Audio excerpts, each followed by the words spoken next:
Hello and welcome to the Brutal Iron Gym podcast, where our goal is to cut through the BS and deliver the brutal truth about topics related to health and happiness. Today's podcast number 1618. The topic is Q&A and the title is food variety important? Ooh, fun question. So this was asked by one of a listener. They contacted us via email, so thank you very much. And you can always email me, brutalironGym@gmail.com, and I'll answer anything. So they wrote, I have been a personal trainer for 3 years. I came across your podcast about a year ago, and it's been amazing for helping me learn more to not only help myself, but my clients as well. Yay, good. I'm glad it's been helpful. They say, I am not certified in nutrition, but I do provide nutrition advice to my clients because I know how important it is for their results. I recently got into a discussion with one of my clients who argued that the way I eat isn't healthy. I am lean, my blood work is good, I consider myself healthy, but I eat limited food. I eat the same foods every day and rarely vary. My client believes that not having more food options in my diet is unhealthy. I wondered if you'd be willing to share your thoughts on this. Good Lord, that was really hard to read. That was probably really hard to listen to. I apologize. That was a little long.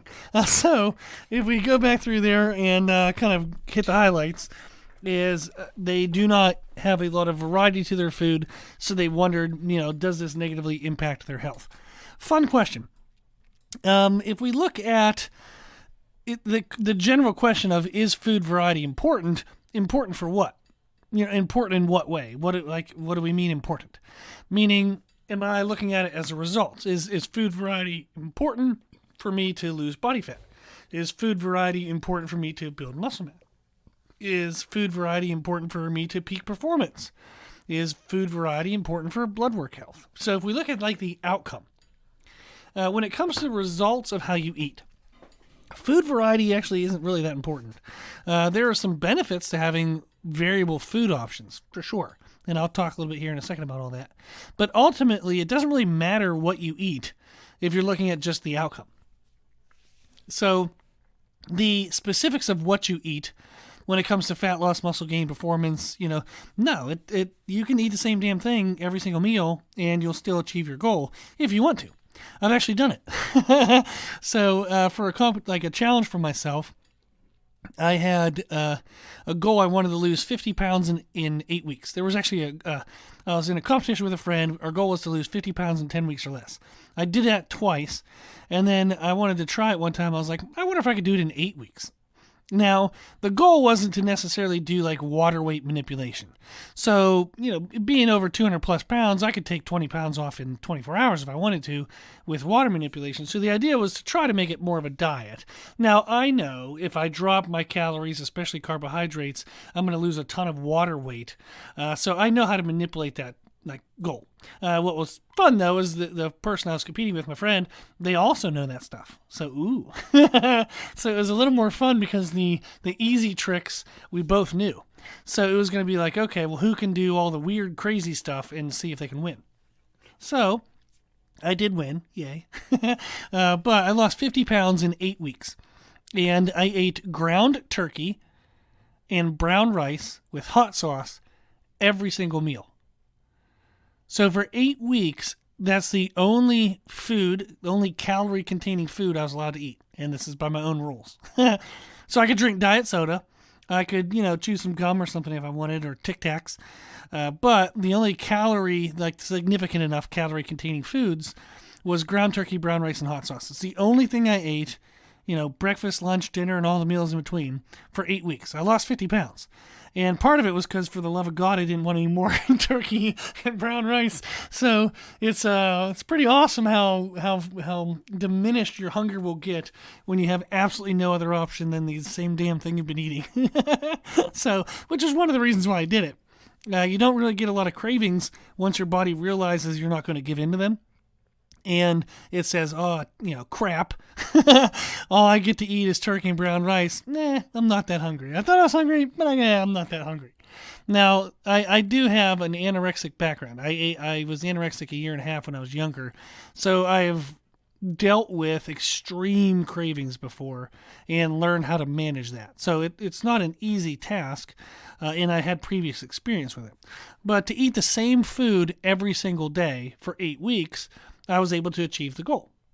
Now, I know a lot of bodybuilders, and they're like, okay, I'm going to eat, chicken breast and rice. I'm going to eat that every meal. And then I'm like, okay, go for it. It's going to be disgusting. But go for it. And I did that before as well. So I've when I didn't know how to cook very well, I would boil chicken breast. Oh, thinking back now, I don't know how I did it. It was disgusting. But I would boil chicken breast. I would cook rice, like boil and cook rice, and then I would just heat up on a frying pan frozen vegetables, put that all in a bowl, like pour hot sauce on it, and then try to just choke that down and eat it. Now, that was a goal I was trying to lose. I think I lost like 30 pounds. It was pretty quick, like 30 pounds in like 2 months, and I started running. I hate running. I am not genetically built for running. What does that mean? Like I have 2 legs, so yes, I can run, but running has never felt efficient for me. I think the fastest I ever ran a mile was, 6 minutes and 26 seconds or something like that.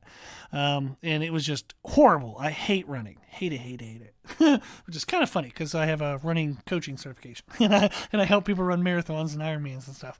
But not my cup of tea.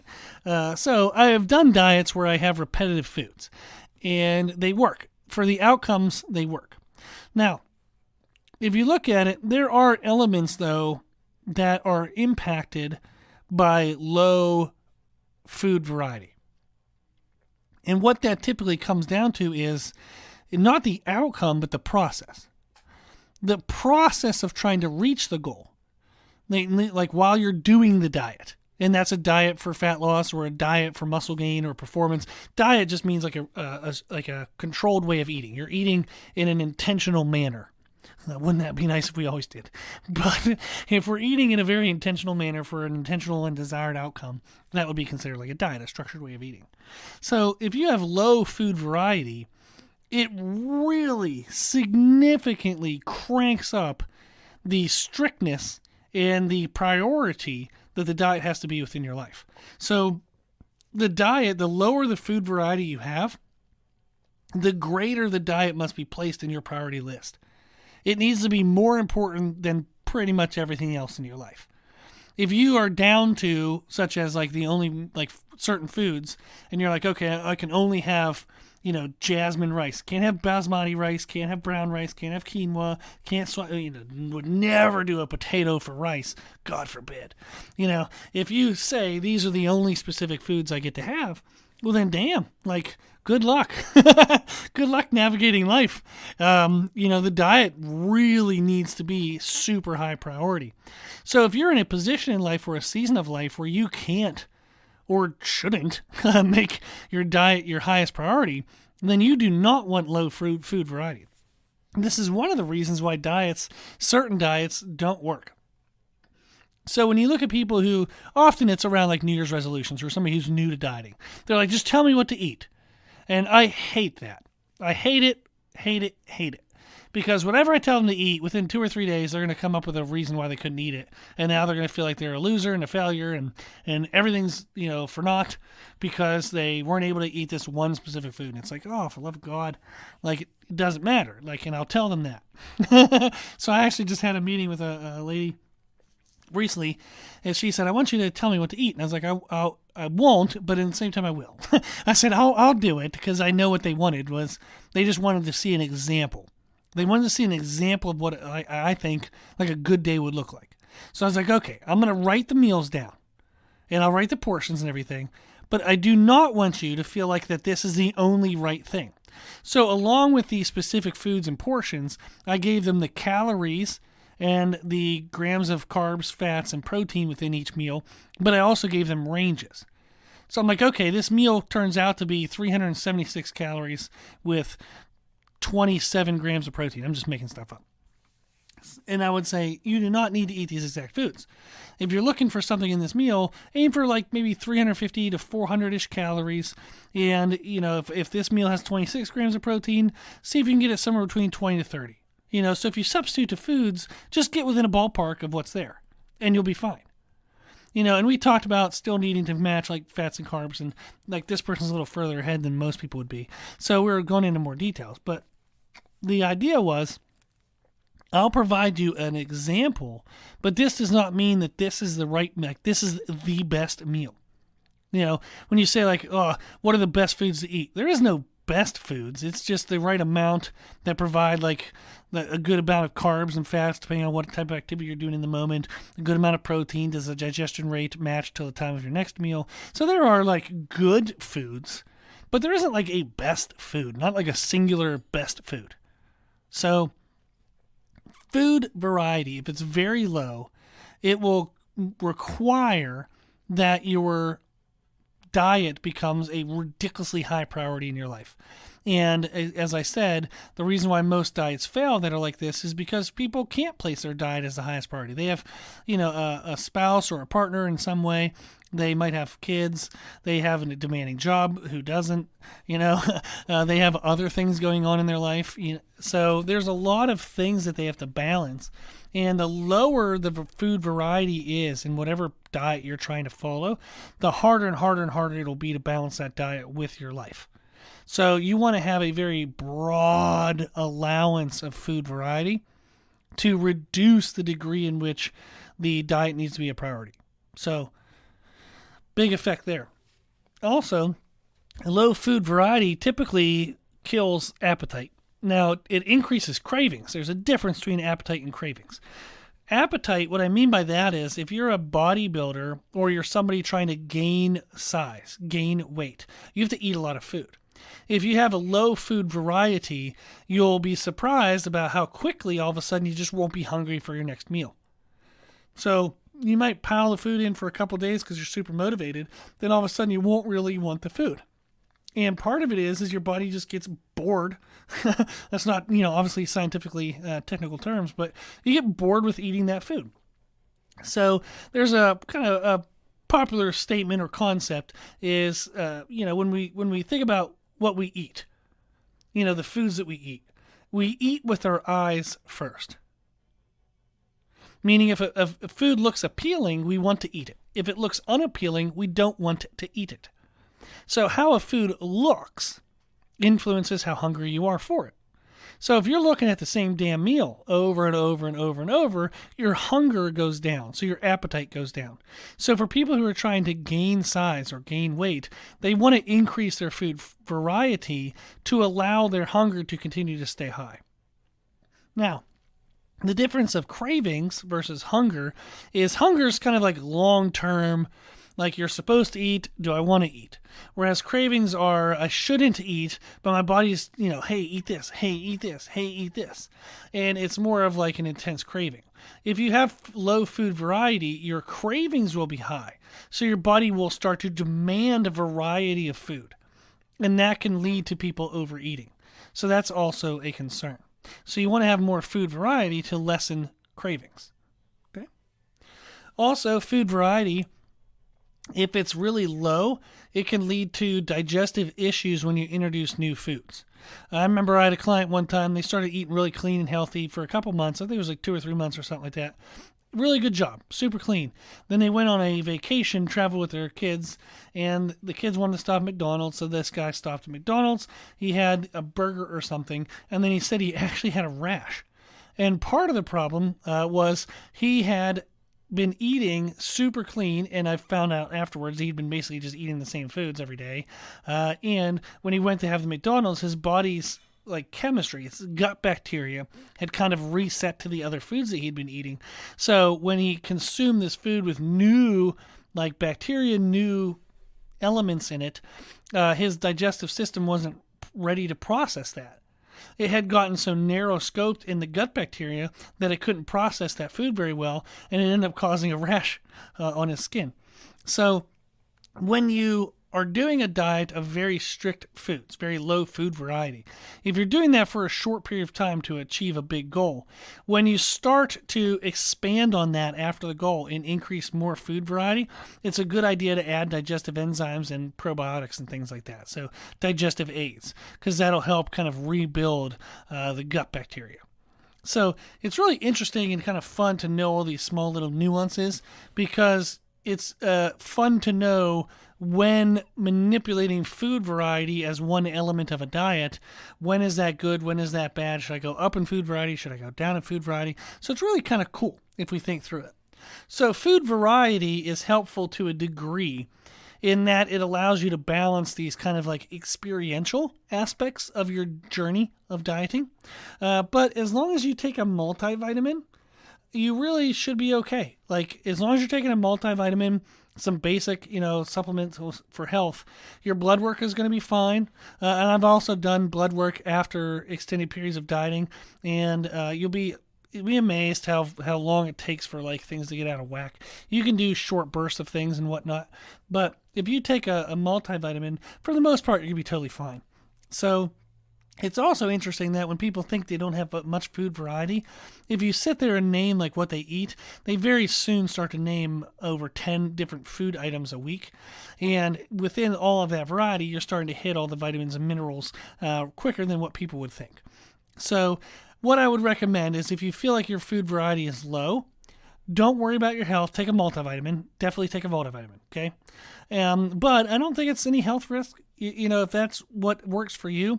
So typically when I diet, especially for fat loss, I tend to just eat the exact same foods all the time because I'm used to doing that method. And it decreases my hunger, which helps because I'm trying to reduce my food anyhow. And I've learned that when I have cravings to just not deal with it. So if I have cravings, I will maybe do like a diet soda, but I have to watch that a little bit because it's too much carbonation, just kind of messes up your gut. So you got to watch how much carbonation you have in a day, and you don't have a ton of sugar alcohol. That really makes people sick as well often. So you have to watch how many grams of sugar alcohol you have. So if you're doing like sugar-free candies, got to be careful about that. So I remember one time when I was younger, I was using Altoids as like a mint to get past like a craving. I was eating like Altoids to just have something to eat. And I remember the skin on my tongue started peeling off because I'd eaten so many in such a short period of time. So I've done a lot of stupid crap, so I can tell you guys not to. But food variety, it's pros and cons. If you want more sustainability over time, greater food variety is good. If having too much food variety feels overwhelming, then narrowing that down, picking between a couple options is a really good idea. So typically what I recommend for clients when they're kind of newish into like eating for a goal is, get your schedule down and then try to think of 2 to 3 options per meal. So if you have a breakfast, try to think of 2 or 3 breakfasts that hits your calories and protein and are foods you enjoy, and it hits kind of what you need at that time. But 2 or 3 options. Then 2 or 3 options for midday meals, lunch and supper, for example. 2 or 3 options for midday snacks between breakfast and lunch, between lunch and dinner. Then you look for, if you have like a pre or intra or post workout, what are you going to do in those? So we think of like, okay, what are the types of meals I need? Breakfast, midday meals, midday snacks, and then if I'm doing a pre-workout or a post-workout or an intra-workout. So for each of those, you would decide 2 to 3 options and then stay within that.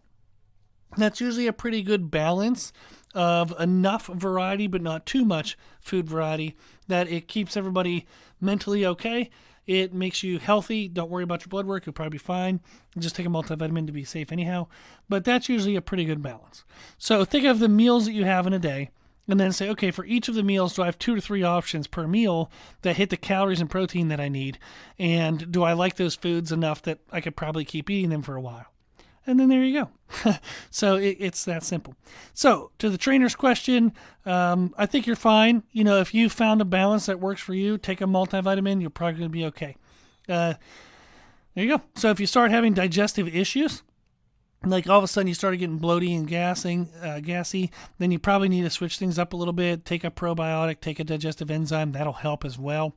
If you started feeling like your skin is getting dry, your nails are brittle, your hair is kind of thinning out, then you definitely want to start to introduce more variety. But for the most part, if you take a multivitamin along with whatever you're eating, you're probably doing okay.